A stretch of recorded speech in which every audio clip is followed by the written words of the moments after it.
The day after Julian lost his memory, his first love came back. After 3 years of marriage, we were suddenly flung back to square one.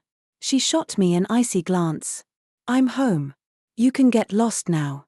I was about to obediently pack my things and leave when Julian suddenly caught my hand. He frowned, his eyes cold as he stared at his long-ago goddess. "Did your head get slammed in a door?" I blinked at him in confusion. This wasn't the heart-wrenching, star-crossed drama I'd pictured. Julian brushed my cheek, exasperated. "I forgot, but I'm not suddenly stupid." We were in our 3rd year of marriage when Julian was hit on the head by falling debris. The good news, he lived, and he wasn't paralyzed. The bad news, he'd lost his memory, everything after the day he married me. So, in his mind, I'd never existed. That kind of plot twist only happened in romance novels, but life imitates art, and reality is even more melodramatic. Maybe it's because Julian is a CEO.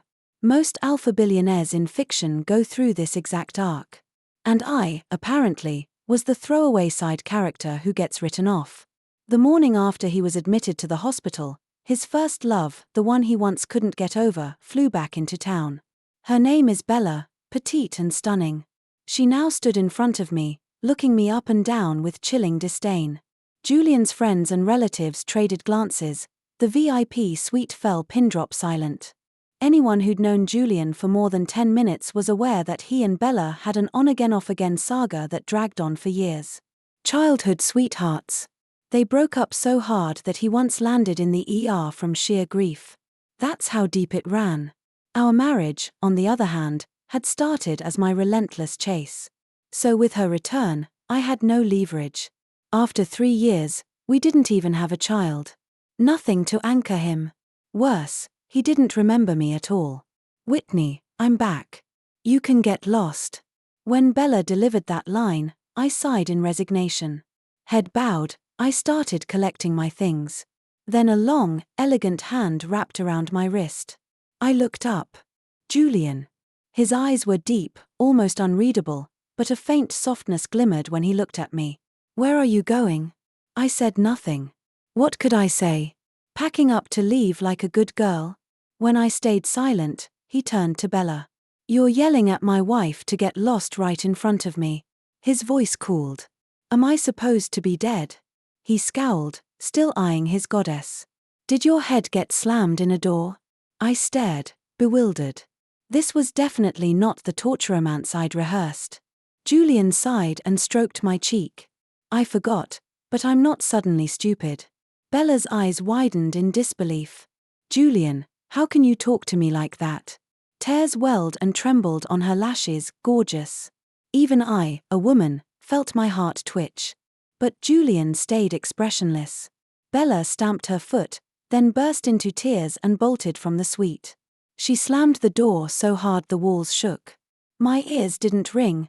Julian had risen to shield them just in time. His first love fled in tears, and he didn't chase her. I blinked. This plot did not compute. "I want to rest." "Everyone, out," Julian said quietly. One by one, they filed out until only the 2 of us remained, staring like strangers. The instant he opened his mouth, I cut in. "I get it, really, I do. I'll go." I forced a bright smile, swallowed the bitterness, and turned to leave. I figured he'd only defended me to hurt Bella. Payback for the day she dumped him. "Why do you keep leaving?" Julian frowned. "Huh. Wasn't he trying to get rid of me?" Confused, I muttered, "What were you going to say before?" At that, Julian smiled gently. "I wanted to ask about our past." "Our past?" He nodded, eyes warm and bright, the way a night sky spills starlight. "After all," he said, "I know myself." We held each other's gaze, inches apart. "I wouldn't marry someone I don't love." He looked at me, regret flickering in his irises. "I'm sorry I forgot you." Julian is inherently elegant and courteous. You only see the ruthless CEO when his closing deals. My heart squeezed, a hot wave washing through it. In that instant, spring bloomed, every fear quieted and stilled. "Your face is turning red." He pulled me into a soft hug, smiling faintly. Pressed to his chest, I burned even hotter. I recited a mantra, legally wedded, legally wedded. During the rest of his hospital stay, I narrated every detail of the past 3 years. Though he remembered none of it, he listened like a child at storytime. I talked endlessly, and he never once looked bored. I never asked about Bella. Partly out of fear, partly out of cowardice. She was his first love and his ex. When I met him, they'd already split. Rumor said he was freshly single that year. Confession, I'm shallow. The first time I saw Julian, I fell hard over looks alone. The Vance family is wealthy, but we're startup rich. The Sterlings are dynasty rich. My father tried to climb that ladder, so he hustled me into chasing Julian. If Sterling and Vance united, Dad's stock would skyrocket. Maybe I obeyed Dad. Maybe I hoped for more myself. From that day on, I kept popping up in Julian's path. Until then, I'd never pursued a man, never even dated. My love life was a blank page. So I used every cliché in the book, the clingy, desperate heroine minus the evil streak. Julian was every inch the gentleman, gracious, warm, well-bred, impeccably polite. Beyond the polish, he wasn't some expressionless statue either. He occupied the throne of a Fortune 500 throne, yet he never played the icy, stone-faced archetype from those boardroom romances. At work, he ran the Sterling with clockwork precision. Cool-headed, decisive, magnetic, he radiated the kind of charisma that made people follow without hesitation. So, in this love story, I was the one who sank deeper and deeper. I never told a soul. The instant Bella appeared, I understood the villainous side characters I used to hate in novels. I really wasn't willing to lose. And I really didn't want to let go. The day I learned he'd lost his memory, I locked myself in my room and cried until sunrise. I had chased him for so long, and only just managed to turn us into a happy ending. I was addicted to the way his eyes softened into pure fondness whenever he smiled at me. How can a relationship be tossed away like an old coat? But reality, I discovered, doesn't mimic fiction. The return of the first love didn't make him abandon me overnight. Still, panic gnawed at me. I couldn't tell if he was only putting on a show to spite Bella, or if he had genuinely let the past go. After all, the amnesia had erased exactly the last 3 years, stopping half a month before we met. In Julian's mind, he and Bella broke up a year ago, and I never existed. The day after he was discharged happened to be my birthday. I wanted zero fuss this year, so I asked him to celebrate with just the two of us. The night was ink black, every light in the house was off. Only the candles on the cake flickered, casting soft, romantic shadows. The moment I finished my wish and blew them out, Julian's phone rang. I saw the caller ID, Bella. Since the afternoon she'd left the hospital in tears, she hadn't shown her face again. It was as if she'd vanished from the planet. Woman's intuition told me this was deliberate, her way of freezing him out, forcing him to sweat. Julian picked up. What's wrong? Julian, someone broke into my house. I'm scared. He tapped speaker. I heard every terrified breath. Bella's breathing was ragged, her voice thick with tears. She sounded absolutely petrified. I kept nibbling the cake, face carefully neutral. Inside, my brain was racing. What should my next line be? Truthfully, I didn't want him to leave. Tonight was my birthday, and Julian was my husband. A break-in? Sure, sympathy is required. But the first call should be 911 and the building's concierge, right? Dialing your married ex is a playbook move so transparent even a romance novel veteran could read it. According to my vast experience with paperbacks, the jealous wife is supposed to bite her lip and whimper, "Don't go, don't leave me." I started. Julian, did you call the police? Bella, no. I'm really scared, what do I do? Julian, come stay with me, please. Julian hung up instantly. I sighed, already counting down. 3, 2, 1. Time to channel my inner drama queen. Before I could open my mouth, I saw him tap his screen again, this time for emergency services. He reported the break-in, then called his assistant to ring Bella's doorman and security. In that second, the truth hit me. Julian wasn't cruel, but he wasn't a fool either. He wouldn't ignore someone in real danger. Yet it also meant he wouldn't ditch his wife to coddle another woman. A flurry of sensible moves, zero tolerance for green tea theatrics. Bella rang back. Julian's face was steel. Calm down. You've got an intruder, hide and wait for the cops. I've phoned them and your building's security, they'll be there fast. Bella kept sobbing. Julian, aren't you coming? Julian, I'm not a cop. But I'm terrified. Her cry could break glass. At this rate, the thief would hear her and finish the job before help arrived. A forkful of cake appeared at my lips. I ate it automatically. Still holding the phone in one hand, Julian fed me with the other, tone flat. I'm scared too. Dead silence answered from the other end. Maybe she was speechless, maybe the line froze from sheer awkwardness.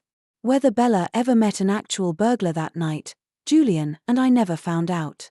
All I know is the next afternoon she showed up in a body-hugging maxi dress. When she saw me open the door, her dazzling smile flipped to a scowl dark as burnt toast. What are you doing here? She snapped, rolling her eyes. I rolled mine right back. This is my home. Where else should I be? The retort jammed in her throat. Move. I need to see Julian. I'm usually a pushover, but even tofu has its firm days. I slammed the door, apparently catching her face in the process. A shrill yelp pierced the hallway. What happened? Julian jogged from the kitchen, spatula in hand. He took in Bella's red-rimmed eyes and pitiful stance, stunned. He clearly hadn't expected her, or her. A second later, a crimson trickle slid from her nostril. Guess I'd shut the door a tad too hard. The autumn sun felt like warm velvet. I lounged on a chaise on the sun terrace, half asleep under its glow. From the great room, Bella's tear-tinged cooing drifted out every few minutes. Julian, I regret everything. I never should have broken up with us. Let's start over. I've never stopped loving you, and I know you haven't either. Julian answered in an even baritone. Have some dignity. I'm married. But you don't love Whitney. You only accepted her confession to spite me. It was pure pride. Even God couldn't stand us parting over a misunderstanding, so he gave you amnesia. It's the universe handing us a second chance. Julian, I was wrong to leave back then. We grew up together. Your heart has always been mine. Let's fix the past and begin again, okay? I sat up straight, ears pricked for better eavesdropping. I never expected that. The very next second, Julian stepped onto the sun terrace. Babe, this woman is harassing me. I blinked. Say something, babe. He darted behind me in one quick stride. I was dumbstruck. So was the so-called white moonlight. Sterling James, please leave. I gestured toward the exit. Bella gave Julian a bitter, unwilling laugh, then stared straight at me. Whitney, don't get cocky. He's just trying to spite me.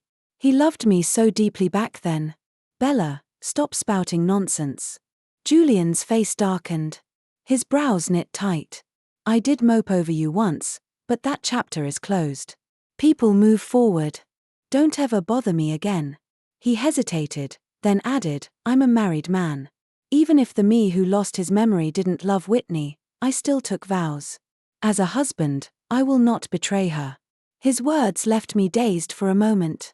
Amnesia or not, 2 decades of good breeding are carved into his bones. Right then I finally understood a saying, don't choose someone who treats only you well, choose someone who is good in the first place. When you pick a life partner, look at the lowest point of their character, look at their bottom line. Innate kindness and a sense of duty outrank 1,000 honeyed promises. Whitney, you sure play your cards right. Since she couldn't win Julian over, Bella turned her hate on me.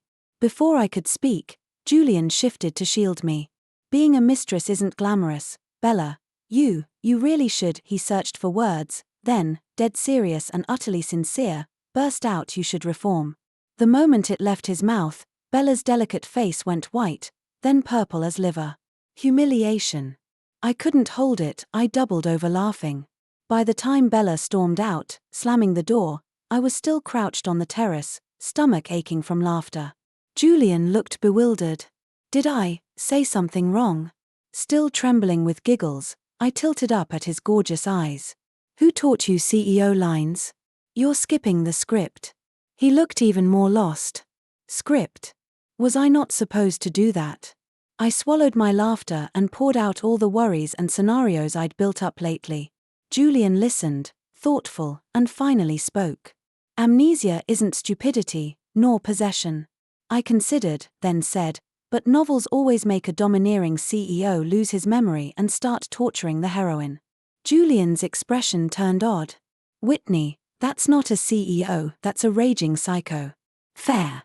The type that breaks laws, hearts, and egos is less a tycoon than a rich street thug. I realized slowly, Julian isn't that man. He's steady, never lashes out, never smashes things. He's polite to the housekeeper, to his assistant, to every employee. He told me to quit trashy romance, especially the over-the-top CEO kind. He claimed if you read too much, you'll hear water sloshing when you walk. So I started reading them secretly at night.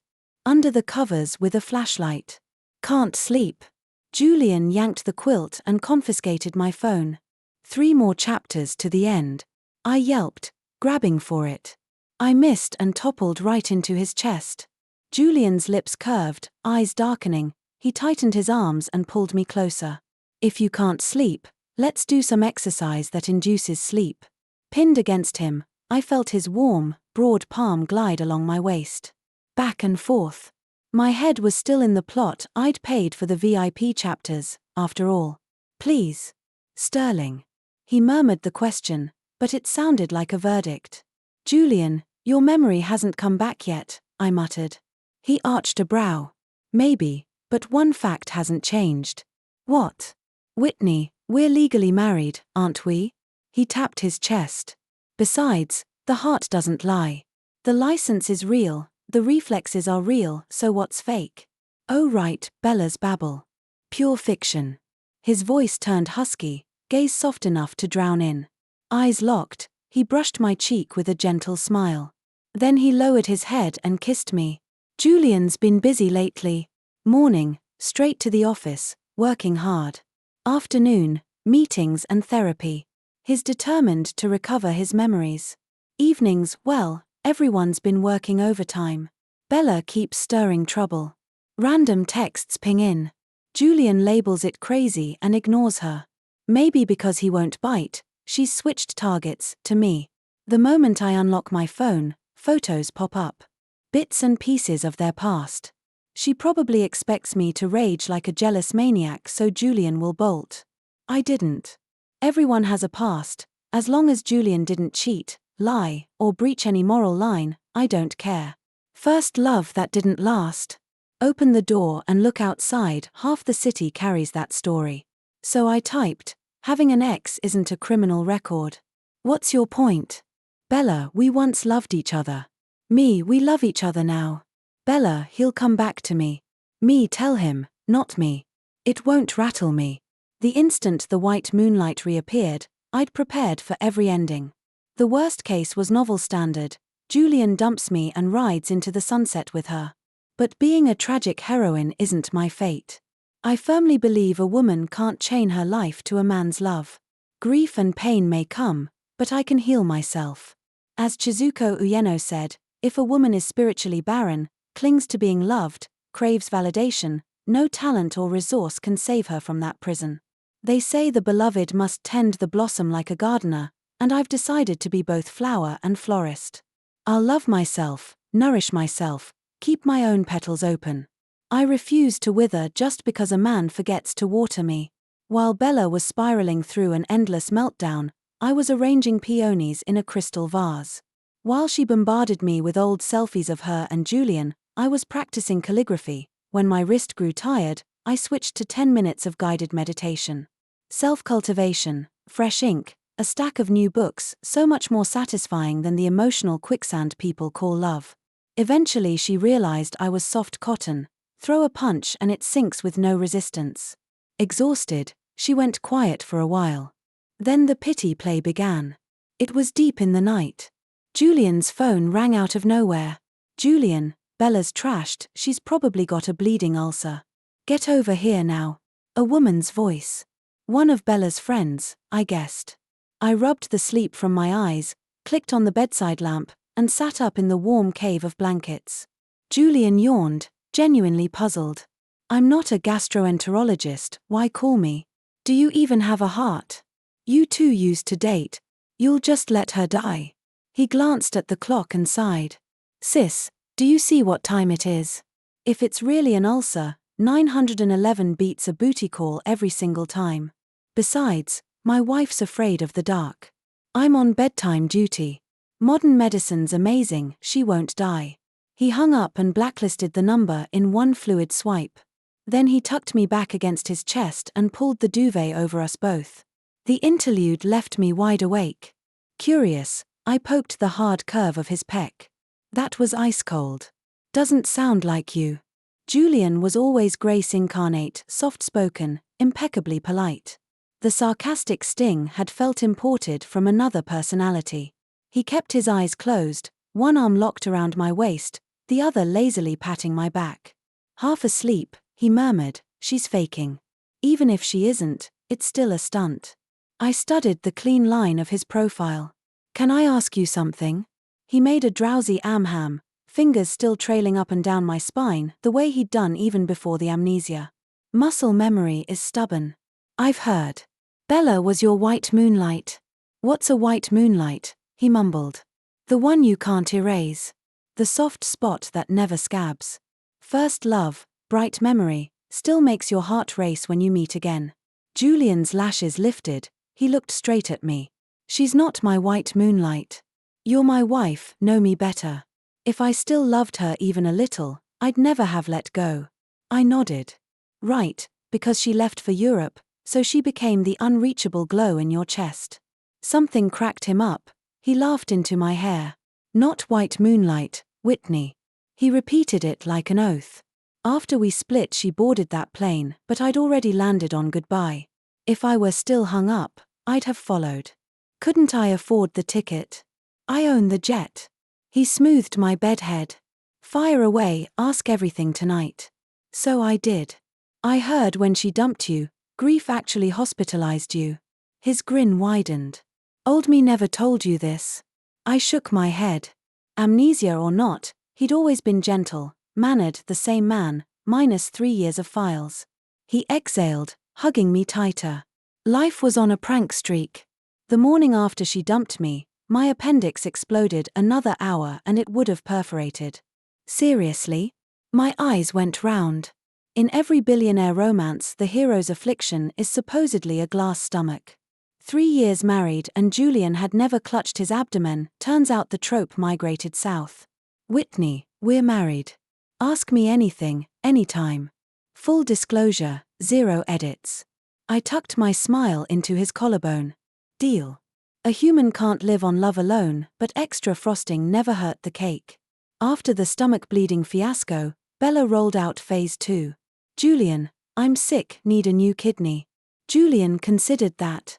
I'm sorry to hear it. That's it, she gasped. I can't donate mine, I'm rather attached. I'll send a fruit basket and some hydrangeas after the surgery, he said, deadpan. Bella panicked. Make Whitney give me one. Are you really going to watch me die? Now it was Julian's turn to be shocked. That's illegal. Want an orange jumpsuit? I woke up to a different sky. Best's call came while I was still collecting my thoughts. Whitney, check the internet, that dead-eyed Daisy is defaming you. I opened my phone. Every gossip blog was plastered with the Sterling dynasty. 2 of the top 3 trending hashtags were about me. 1, #Mrs. Sterling homewrecker, social climbing which sabotaged childhood sweethearts. 2, #Whitney Vance escort, before the aisle she served every tycoon in Manhattan. 3, #Julian Bella reunion, Riverdale's golden pair, can love bud again? All 3 exploded, engagement charts flaming scarlet. My Instagram comment section was a soar of paid trolls, language too rancid to repeat. In the age of algorithms, rumor becomes scripture within minutes. Clearly only one director for this circus, Bella the influencer queen. Now, with the added title of Julian's ex-girlfriend and these sizzling scoops, she became an overnight social media sensation. Everyone loves a good old money scandal. Best's voice crackled through the phone. Whitney, don't panic. I've already reached out to the press. She buys bots, I buy bots.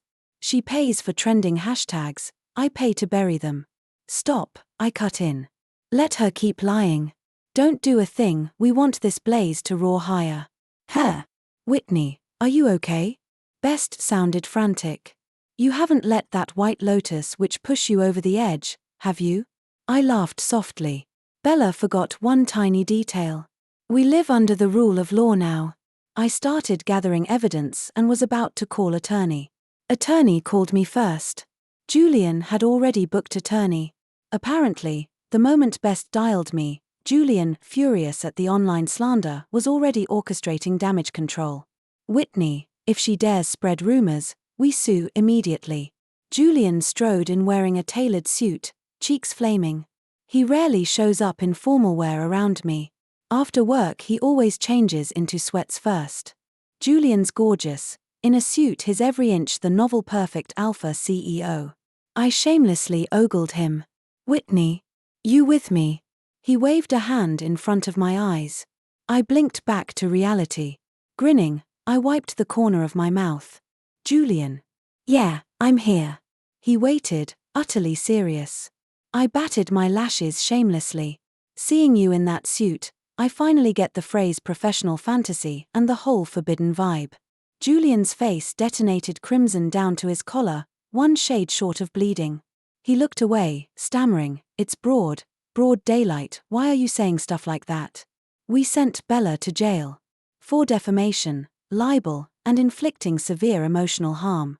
She'd been so brazen that evidence piled up fast, and the judge sentenced her to a year. Short stint, lifelong record. Julian handled every single step. Surprise, our CEO knows and respects the law. Why? Why, she screamed, refusing to let go of the bars.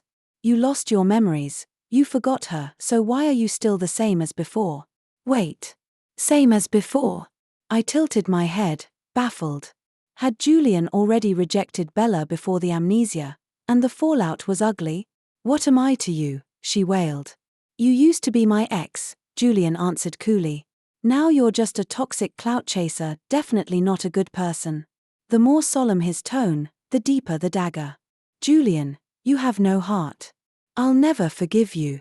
Tears streamed down her face. His expression never flickered. I'm not stupid. You broke the law and viciously attacked my wife. Why on earth would I let that slide? A month later my period was late. Suspicious, I took a test. When the stick showed 2 lines, my eyes went wide with joy. The moment I told Julian, his mind blanked, he stood frozen for several seconds. Then he swept me into his arms, threw his head back, and laughed like a madman. Extreme joy backfires. Overexcited, Julian fainted on the spot. I couldn't catch his tall, solid frame in time. His skull cracked against the marble loud enough to echo. I stared, stunned. Bad news. My pregnancy thrilled Julian so much he KO'd himself straight into the hospital. Good news. The blow knocked his memories back into place. I have a question. Julian, head wrapped in gauze, gazed at me softly. Shoot. We were married 3 years, never pregnant. You lose your memory and boom, baby. How? I'd wondered since the hospital, but amnesiac Julian couldn't answer. He didn't hedge, I was on male birth control pills. My eyes bulged. Why? You said childbirth terrified you, that you didn't want kids. His hopeful eyes dropped to my belly. Will you keep it? Duh, of course I will. I rolled my eyes. I'd tossed that fear out once, never expecting him to carry it forever. The fool never said a word. If fate hadn't erased his memory, I'd have stayed clueless for life. Back when you were amnesic, I hunted for polite phrasing. Reading my mind, he smiled, gentle and bright. Whitney, you're the treasure I can't stop holding in this lifetime. No one matters more than you. Our eyes locked, I froze, then we both laughed. I dove into his arms.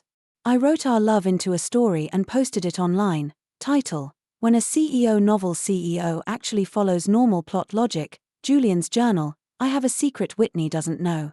The instant I opened my eyes after the accident and saw her, I heard music in my head like someone had hit slow-mo in a movie. Crazy, right? Later I read a line on the internet that explained everything. When the soundtrack starts, true love walks in. Thanks for listening. On a scale of 1 to 10, how would you rate this story? If you liked it, smash that like and share it with friends. Drop your thoughts in the comments, and don't forget to subscribe for more juicy tales. See you next episode.